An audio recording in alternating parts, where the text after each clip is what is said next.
Жители Хакасии второй раз за год встретили Новый год по национальному календарю. Наступил Чилпазы. Праздник отметили с размахом на республиканском ипподроме. Чем угощали и развлекали гостей, что продавали на народной ярмарке, и почему борщ и вареники в Алтайском районе едят под народные хакасские песни, узнала Мария Добрынина. Древняя легенда о зарождении Нового года с приходом весны, как всегда, выглядела эпично и загадочно. Зима – самое тяжелое время для кочевых народов, наконец закончилась. Костюмированное представление заслуживает отдельного внимания. Художники и в нарядах героев эпоса, и в оформлении сцены постарались создать единую атмосферу, и у них это получилось. Апрель. В апреле священная кукушка Алтенгёк устанавливает равновесие между подземным и небесным миром. К слову, даже члены правительства и главы муниципалитетов поддержали единый стиль праздника. Поздравить и наградить жителей Хакасии на сцену вышли в национальных нарядах.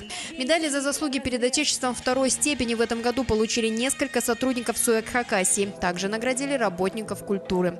У нас замечательная, солнечная республика, которой мы по праву можем гордиться. И главная ценность этой земли – это добрые, мудрые, гостеприимные, трудолюбивые люди.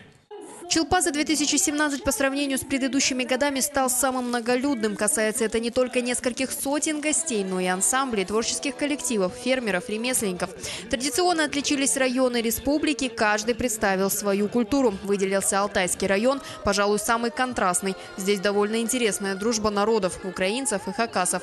Первые отвечают за богатый стол, вторые исполняют этнические песни.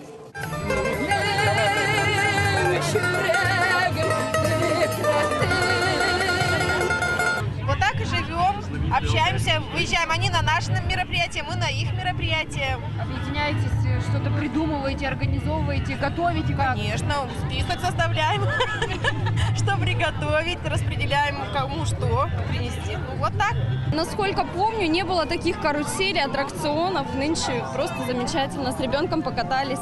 Конечно, лучше, отличная погода, все люди улыбаются, кушают, наслаждаются праздником. Мне понравились эти карусели там, этот чайник там и лошадь. Поздравляю всех в Хакасии, с нашим Новым годом. Концертная часть праздника завершилась после обеда, однако гости еще долго не расходились. Аттракционные лавки работали до вечера, не сбылся и прогноз погоды. Обещанного снега и дождя не случилось. В Чилпазы, как и положено, ярко светило солнце. Мария Добрынина, Антон Новожилов, Вести Хакасия.